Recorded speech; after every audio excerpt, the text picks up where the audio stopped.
Здравствуйте, дорогие друзья! Сегодня я расскажу вам про очень необычную певицу.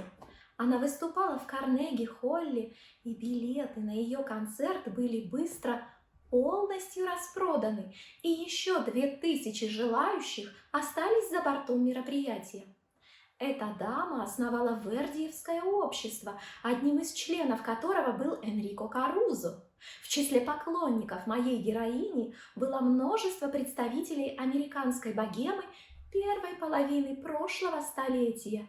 И без сомнения она являлась культовой фигурой, настолько, что ее роль в кинофильме, снятом в 2016 году, исполнила сама Мэрил Стрип, в итоге получив за нее Оскар. Но при всем этом героиню моего рассказа многие до сих пор называют худшей певицей в мире. Как так получилось? Мы расскажем с кошечками прямо сейчас.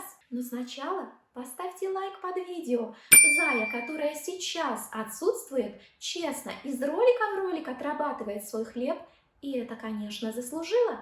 Спасибо. Почему же моя героиня, которую звали Флоренс Фостер Дженкинс, худшая певица в мире? Послушаем фрагмент.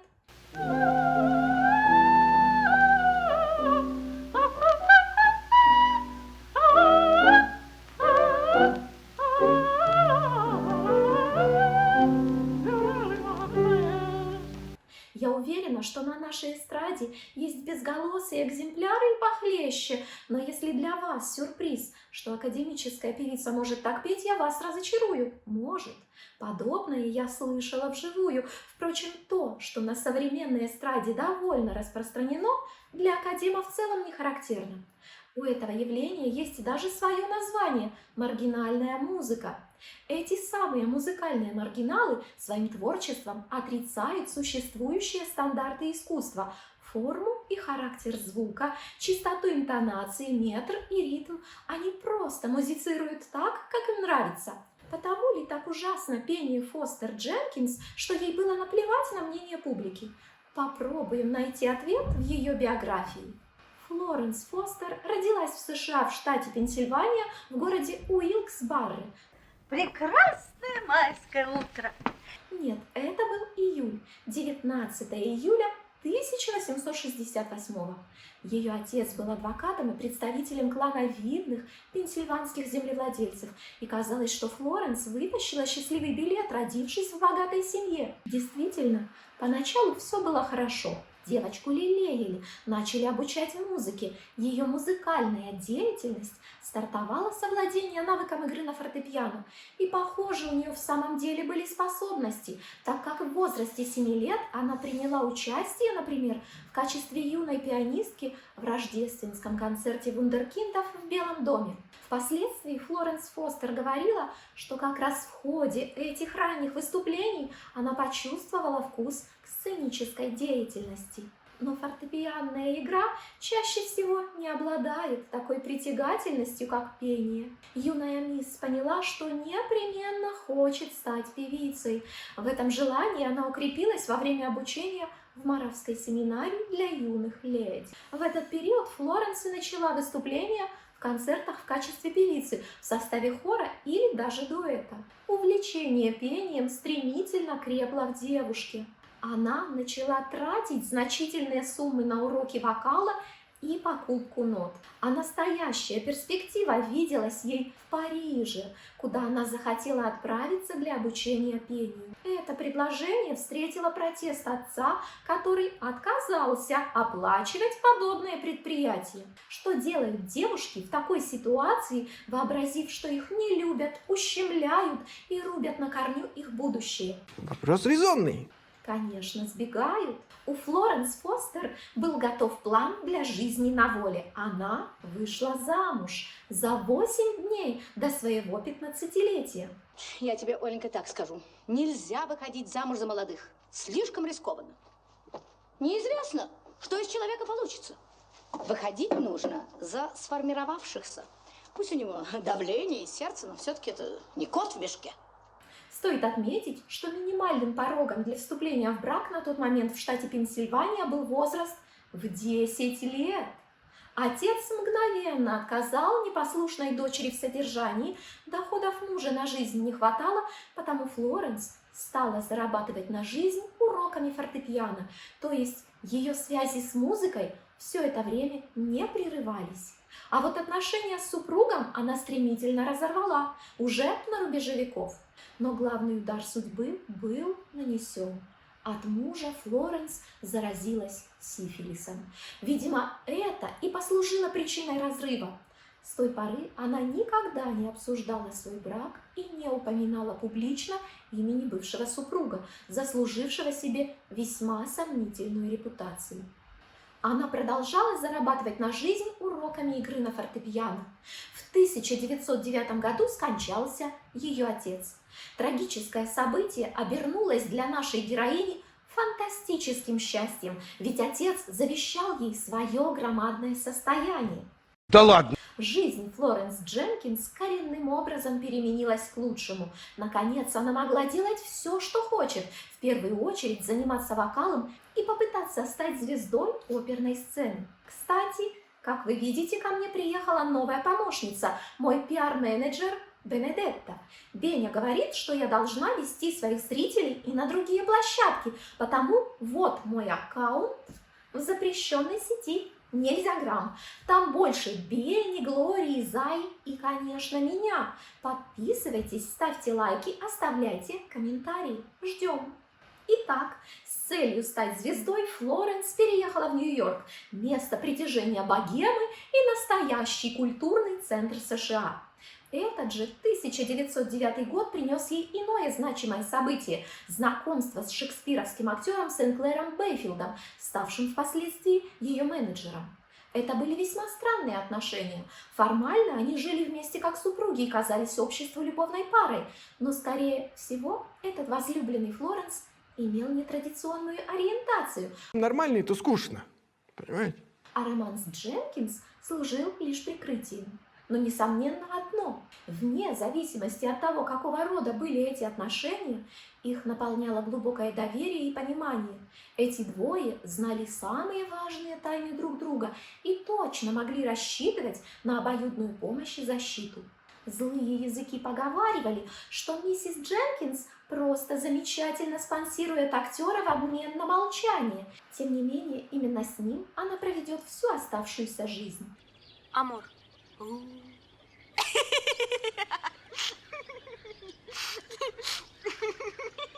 Как же стартовала ее вокальная карьера? В первую очередь Фостер Дженкинс нашла себе педагога. Мы знаем, что ею стала очень известная оперная певица, однако имя ее по какой-то причине уже далеко не юная ученица отказалась раскрывать. Его знал кроме нее только Сенклер, но и тот его так и не выдал.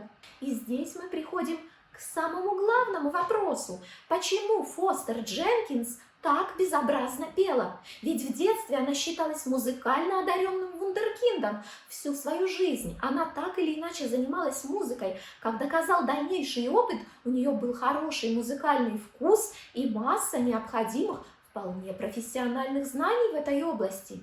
И Фостер Дженкинс брала, ко всему прочему, уроки вокала у оперной звезды. Многие исследователи жизни худшей певицы в мире полагают, что виной всему был сифилис, проклятие, наложенное бывшим мужем.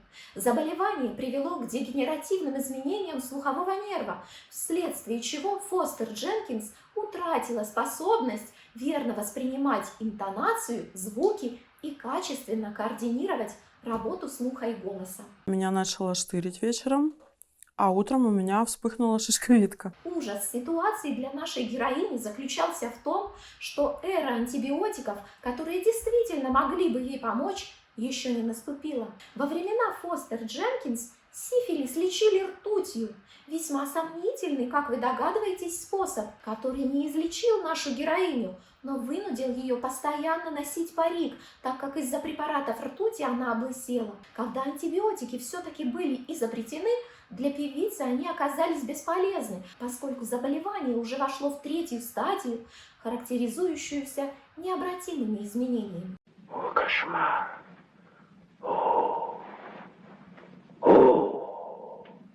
Ведь Фостер Дженкинс все-таки стала знаменита, и еще как. До сих пор ей поклоняются, о ней говорят, ее исследуют. Что же еще она предприняла для такого эффекта? Первым делом она присоединилась к дюжине престижных клубов, пойдя таким образом в лучшее общество. Каждый день Нью-Йорк очаровывает меня. Вчера вечером я был с компанией на вечеринке, мы гуляли всю ночь. Были все. Оскар Хаммерстейн заглянул в час и рассказал смешную историю про Фло Зигфельд. Инициативная от природы Флоренс начала заниматься постановкой и продюсированием модных в то время живых картин. Суть развлечения заключается в том, что живые люди воссоздают в реальности полотна знаменитых художников. Кстати, обратите внимание, проект Екатерины Рождественской – это прямое наследие данной идеи. Флоренс Дженкинс, пользуясь случаем, закладывала основы того, что в наше время называется личным брендом. Центральные главные роли в живых картинах она частенько отводила самой себе, при этом на картинах она представала в костюмах собственного дизайна. Впоследствии они переехали и на концертную сцену. Культовым, например, стал костюм ангела. Сольные вокальные концерты Фостер Дженкинс начала давать в 1912 году в возрасте 44 лет в закрытом формате для избранных. Она тщательно следила за тем, чтобы на мероприятиях не было посторонних, тем самым разгоняя ажиотаж. Сама себя она сравнивала при этом с оперной примой Луизой Тетрацини. Вот когда отыгралось второе имя нашей героини – Нарцисса. Но нет сомнений, что уже тогда ее пение было ужасно. Ее пианист Эдвин Маккартун проявлял верх бестактности. Аккомпанируя, он обращался к публике с понимающей улыбкой. «Я знаю, что пение Флоренс кошмарно». Если вне контекста ее отвратительного творчества. Но этим он добился только одного.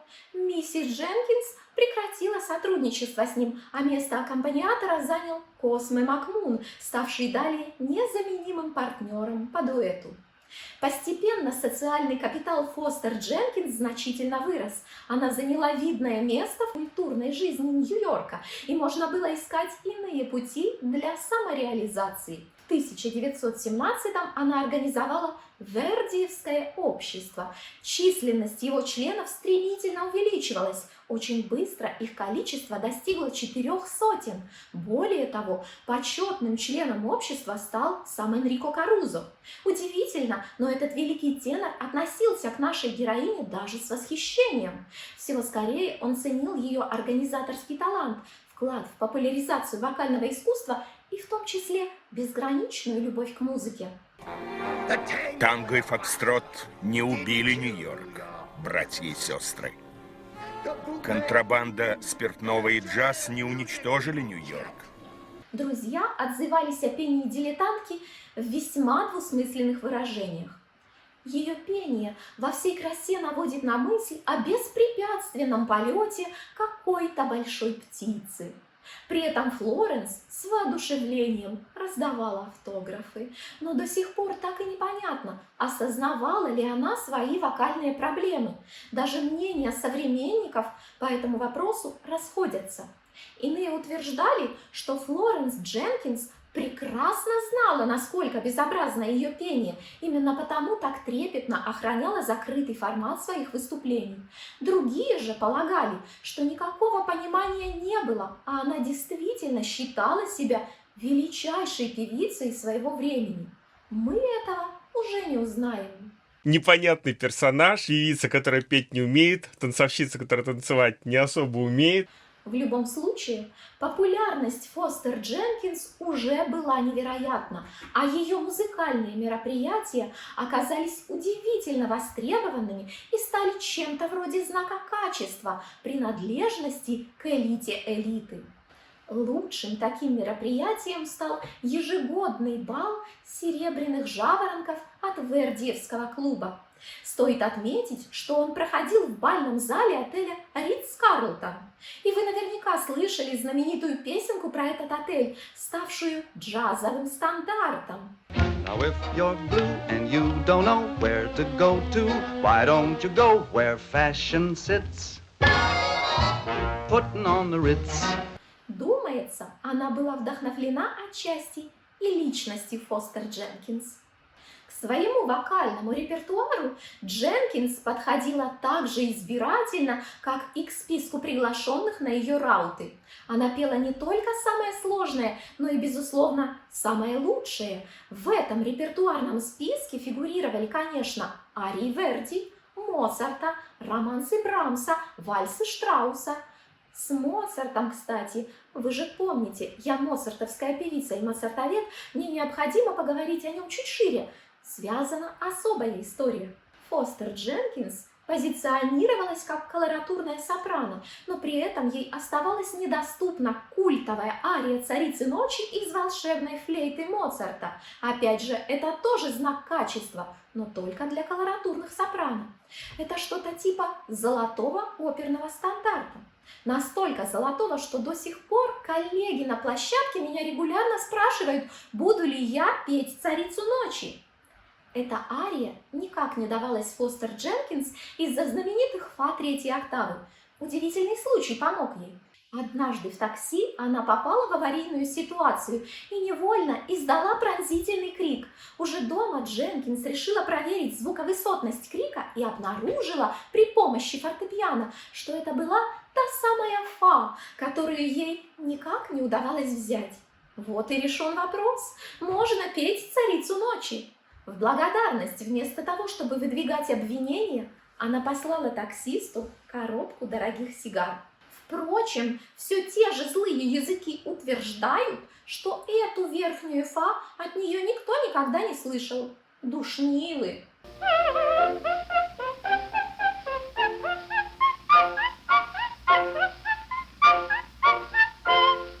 Самое выдающееся выступление Фостер Дженкинс состоялось 25 октября 1944 года в Карнеги-Холле. Этот концертный зал – одна из самых престижных мировых площадок для исполнения академической музыки. Кстати, она была открыта в 1891 концертом, которым дирижировал Петр Ильич Чайковский. Выступление в этом зале означает безусловное признание профессиональных заслуг. Или его можно проплатить.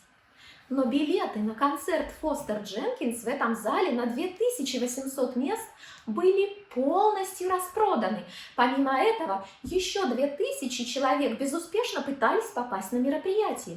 Несмотря на сомнительную эстетику ее вокальных выступлений, Дженкинс была подлинной культовой фигурой. Своим вниманием нашу 76-летнюю героиню почтила настоящая культурная элита, например, композитор Джанкарло Минотти, лирико-колоратурная сопрано Лили Понс и многие другие. Мероприятие прошло с успехом. Но воспринимала ли Фостер Дженкинс истерики публики как следствие восторга от ее пения? Опять у нас нет ответа, но эти кадры вызывают у меня боль. Посмотрите, как эти люди улыбаются ей и мнимо приветливо жмут руку.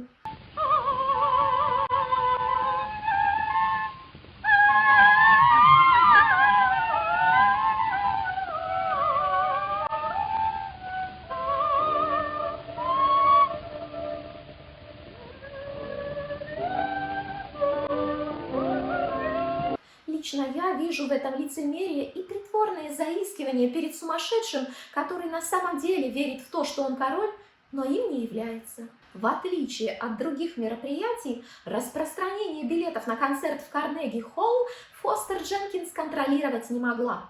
На следующее утро газеты были полны издевательских статей и рецензий. В Нью-Йорк Сан прозвучало: «У нее великолепный голос. На самом деле она может петь все, кроме нот». Спустя 5 дней после концерта Фостер Дженкинс перенесла сердечный приступ и через месяц, так и не оправившись, скончалась. Опять же, некоторые исследователи полагают, что причиной приступа были переживания из-за злобной атаки, которую совершила на нее пресса. Другие же утверждают, что негативные рецензии Дженкинс восприняла спокойно и объясняла их омерзительный тон ничем иным, как обыкновенной завистью. Однако история Фостер Дженкинс на этом не закончилась. После себя певица-маргиналка оставила профессиональные записи на нескольких пластинках, которые регулярно переиздаются в обновленном формате и до сих пор реализуются значительными тиражами. Также существуют видеозаписи ее выступлений с балов серебряных жаворонков, долгое время считавшихся утраченными и вновь обнаруженные лишь в 2009 году.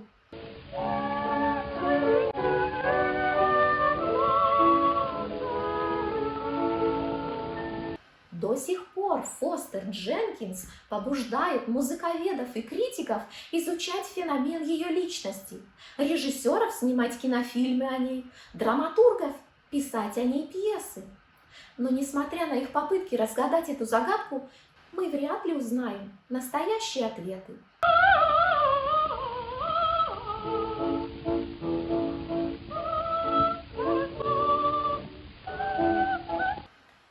История Фостер Дженкинс – это история о том, как деньги помогают продвижению личного бренда и популярности. Также это история о феномене, давно известном науке эстетики. Ужасное привлекает человека так же, как и прекрасное. И, конечно, это история о великой любви к пению, которая побуждает творить, несмотря ни на что. Несомненно, личность Фостер Дженкинс крайне интересна, и я планирую выпустить о ней еще один ролик, который будет посвящен именно ее пению. В нем я разберу, почему оно считается настолько плохим и можно ли было в действительности его исправить, если бы ситуация со здоровьем сложилась несколько иначе. Мой пиар-менеджер благодарит вас за внимание. А на сегодня все. Я научу вас любить вокал.